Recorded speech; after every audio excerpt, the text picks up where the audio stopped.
Hello friends, જય શ્રી કૃષ્ણ. સ્વાગત છે તમારું મારા રસોડામાં. બસ જો સાંજનો સમય છે, સ્કૂલેથી ટ્યુશનથી આવી ગઈ છું તો હવે કંઈક ફટાફટ રસોઈ બનાવીશું. સૌથી પહેલા તો ગરમ પાણી પીવાનું બને જ, કેમ કે આખા દિવસનો થાક હોય એ તો મને ગરમ પાણી પીને જ મજા આવે. એટલા માટે હું અત્યારે જો ગરમ પાણી પી રહી છું. આરામથી પી લેવાનું, જો ટાઈમ લઈને પીવાનું. આમ તો બેસીને પીવાય, પરંતુ એટલો બધો ટાઈમ ન હોય પાછો, એટલે એમ જસ્ટ 2 થી 3 મિનિટ પાણી પીવા માટે હું લાવું છું ગરમ પાણી પીવા માટે.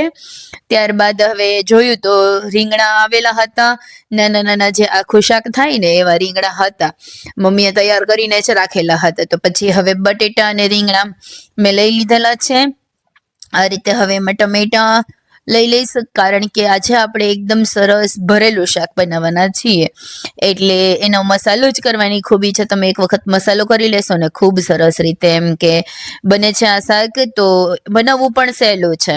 તો આ રીતે તમે જો બનાવશો ને તો ઘરમાં બધા વખાણ કરશે તમારા. ને તમે જો સ્કૂલેથી કે ક્યાંયથી થાકીને આવ્યા હોય ઓફિસથી, તો આ શાક ફટાફટ બની જતું હોય છે. અને તમે જો મસાલો બનાવીને રાખો ને, આજે તો મારે મસાલો નહોતો એટલા માટે મેં મસાલો બનાવેલો છે, પરંતુ જો તમે મસાલો બનાવીને રાખો ને તો આ શાક બનાવવું તો સાવ સહેલું છે. એટલે આ રેસીપી જરૂરથી જોજો. જો હું બટેટા સાફ કરી રહી છું, રીંગણ સાફ કરી રહી છું. રીંગણમાં નીચેથી આવી રીતે 4 કે કટ્સ લગાવી દેવાના. તમે જે રીતે ફાવે એ રીતે, હું આવી રીતે તમે જોઈ શકો આ રીતે પણ કરી શકો. અને સિમ્પલ એમ કે જો હું ડીટીયા નથી કાઢતી એટલા માટે એમને પણ રાખી શકો. હવે લોટ પણ બાંધી લીધો છે મેં રોટલી માટેનો. આ રીતે એમ કે બધું કામ સાથે સાથે જ હું કરતી જતી હું છું, કે શાક પણ બનતું, શાકની તૈયારી પણ થતી હોય અને સાથે સાથે રોટલીની પણ તૈયારી થઈ જતી હોય. સિમ્પલ જમવાનું હોય સાંજના, તો એટલી કે હોય જ નહીં કે ના હવે એટલી કેપેસિટી જ નથી હોતી, કારણ કે આખો દિવસ થાકી ગયા હોય ને પછી સાંજના શાક રોટલી આવી કંઈક બનાવી નાખીએ એટલે સહેલું પડે. આ રીતે મેં હવે કુકર લઈ લીધેલું છે, જાડા તળિયાવાળું જ કુકર લેવાનું છે, કારણ કે આપણે જે શાક બનાવીએ એ નીચે બેસે નહીં એટલા માટે. હવે મિક્સર જાર લઈ લેશું મસાલો બનાવવા માટે. અને બસ જો આવી રીતે હું બનાવતી હોઉં છું, કંઈક ને કંઈક ઇઝી અને ફટાફટ બની જતું હોય એવું ટેસ્ટી શાક, એમ તો શું સહેલું પડે. હવે મસાલો બનાવવા માટે છે ને આપણે સિંગદાણા લેવાના છે. તમે ખાલી સિંગનો પણ ઉપયોગ કરી શકો, દારિયાનો પણ ઉપયોગ કરી શકો, પણ આ રીતે સિંગદાણા લેશો ને, મારે શેકેલા હતા એટલે મેં એ લઈ લીધેલા છે, સાદા પણ ચાલે. ત્યારબાદ ઓલું નમકીન આવે એ નમકીન લઈ લેવાનું છે. આ નમકીન બહુ સરસ એમ કે જે આવે છે એ તમે લઈ શકો, અથવા તો કે સેવ કે ગાંઠિયા પણ લઈ શકો. મરચું પાવડર, હળદર પાવડર, સ્વાદ અનુસાર તમે બધું ઉમેરી શકો. ધાણા જીરું પાવડર, ધાણા જીરા પાવડરની ક્વોન્ટિટી થોડીક વધારે રાખજો, ખૂબ સરસ લાગે. અને કાચું જીરું પણ મસાલામાં જ ઉમેરી દેવાનું છે. જો તમને જો ગળ્યાશ ભાવતી હોય ને તો તમે ખાંડ કે ગોળ કોઈ પણ ઉમેરી શકો. હું તો સાકરનો ઉપયોગ કરું છું એટલે સાકર ઉમેરી દીધી. સ્વાદ અનુસાર નમક ઉમેરી દેવાનું છે. નમકનું પ્રમાણ ઓછું રાખજો, કારણ કે નમકીનમાં પણ નમક હશે.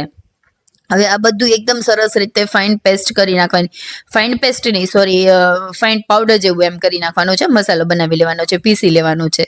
પલ્સ મોડ પર જ પીસજો ને તો તેલ થઈ જશે ને તો પણ સારો નહીં લાગે, એટલા માટે પલ્સ મોડ પર પીસવાનું એવી રીતે. આ રીતે તમે જોઈ શકો કે મેં અત્યારે હવે શાક ઉતાવળ હોય ને એટલે હું પાવરું કે કઈ એમ કે ચમચો કે ના લઉં ને સીધું આવી રીતે તેલ લઈ લેતી હોઉં છું, તો ઈ પણ શૂટ થઈ ગયું છે. સોરી, હું આટલું ફાઇન એમ કે ઓલું નથી બનાવી શકતી વિડીયો. પણ હવે જો મસાલો પણ એક વાસણમાં કાઢી લીધેલો છે, એમાં થોડુંક એક બાઇન્ડિંગ માટે તેલ ઉમેરીશું આપણે. તમે જોઈ શકો આ રીતે તેલ ઉમેરી અને બધું બરાબર રીતે મિક્સ કરી લેવાનું છે. આ રીતે મિક્સ કરશો ને તેલ ઉમેરીને તો એકદમ સરસ બાઇન્ડિંગ આવી જશે. ત્યારબાદ એમાં હું ધાણા ભાજી ઉમેરું છું. તમે જોઈ શકો આ રીતે. એમ કે ધાણા ભાજી ઉમેરવી બિલકુલ ઓપ્શનલ છે, પણ મને તો ધાણા ભાજી શાક આખા શાકમાં હોય ને એટલે મને બહુ જ ગમે, બહુ જ સરસ સ્મેલ આવે. એટલા માટે મેં આ રીતે ધાણા ભાજી ઉમેરેલી છે. જો તમારે ન ઉમેરવી હોય ને તો તમે સ્કીપ પણ કરી શકો છો, આરામથી સ્કીપ કરી શકાય છે. હવે આ રીતે તમારે રીંગણ છે ને એ ભરી લેવાના છે. જોઈ શકો છો આ રીતે તમારે બધા રીંગણ ભરી અને તૈયાર કરવાના છે. રીંગણ ન ભરવા હોય ને તો પણ ચાલે, તમે ઉપરથી મસાલો છાંટી દો ને તો ચાલે, પરંતુ રીંગણ ભરશો ને તો સારા લાગશે. એટલા માટે હું રીંગણ ભરું છું અને બટેટા નથી ભરતી એમ, બટેટાની તો ચીર જ ઉમેરી દઉં છું. એટલે રીંગણ અને બટેટા અમારે એકલા રીંગણનું બનાવો ને તો પણ સારું લાગે, પણ અમારે ન ચાલે. જોઈ શકો તમે આપણા બધા રીંગણ ભરાઈને તૈયાર થઈ ગયા છે. તો બાળકોને શું કે રીંગણ ન ભાવે ને તો બટેટા ખાઈ શકે, એટલા માટે હું બટેટા પણ ઉમેરું. બાકી તમે આ એકલા રીંગણનું શાક બનાવશો ને, અરે એટલું ટેસ્ટી બનશે ને વાત પૂછોમાં. તમે જોઈ શકો તેલ છે ને, તેલ મૂકી દીધેલું છે. તેલ થઈ જાય એટલે રાઈ જીરુંનો વઘાર કરી લેશું. હિંગ ઉમેરીશું. હિંગ તો આમ બને જ એમ બધા શાકમાં ઉમેરું જ, મને બહુ ગમે હિંગનો સ્વાદ. આ રીતે ઝીણું ઝીણું લસણ સુધારીને નાખી દીધેલું છે અને ટમેટા વઘારમાં મૂકેલા છે. અને આ રીતે તમે કુકરને ઢાંકણ ઢાંકી દેશો ને એટલે વઘાર છે ને કિચનમાં નહીં ઉડે. અને કિચન છે ને થોડું મોડું ખરાબ થશે. અને તો શું ફટાફટ કિચન ખરાબ થઈ જતું હોય ને તો સાફ કરવું મને તો બહુ અઘરું લાગે. ત્યારબાદ હળદર પાવડર, મરચું પાવડર, સ્વાદ અનુસાર નમક ઉમેરી દઈશું. તમને જે મસાલા અનુકૂળ હોય ને એ પ્રમાણે સ્વાદ અનુસાર ઉમેરી શકો. જો તમને ગળ્યાશ ગમતી હોય તો તમે અહીંયા પણ થોડીક ગળ્યાશ ઉમેરી શકો. હું સાકરનો જ ઉપયોગ કરું છું એટલે સાકર ઉમેરેલી છે. તમે ગોળ કે ખાંડ કાંઈ પણ ઉમેરી શકો. તમે જોઈ શકો કેટલો ટેમ્પટિંગ લાગે છે નહીં મસાલો, આટલો સરસ સ્વાદ આવે ને આ શાકનો. આ રીતે મેં ચીર કરી અને બટેટા ઉમેરી દીધેલા છે. જો તમને બટેટા પણ ભરવા હોય ને તો ભરી શકાય છે, પરંતુ મને પાસે એટલો ટાઈમ નથી હોતો ને મને તો આવી રીતે ગમે છે. હવે હું શાકમાં ગરમ પાણી ઉમેરી દઈશ, કારણ કે ગરમ પાણી ઉમેરો ને તો ફટાફટ બની જતું હોય એટલા માટે, અને સાંજના તો ટાઈમ જ ન હોય. હવે આપણે બધા રીંગણ ઉમેરી દઈશું. આ રીતે તમે જોઈ શકો બટેટા ઉમેરીને મિક્સ કરી લેવાના, પણ રીંગણ ઉમેરી દીધા પછી તમારે મિક્સ નથી કરવાના. રીંગણના લેયરને ઉપર જ રાખવાનું છે.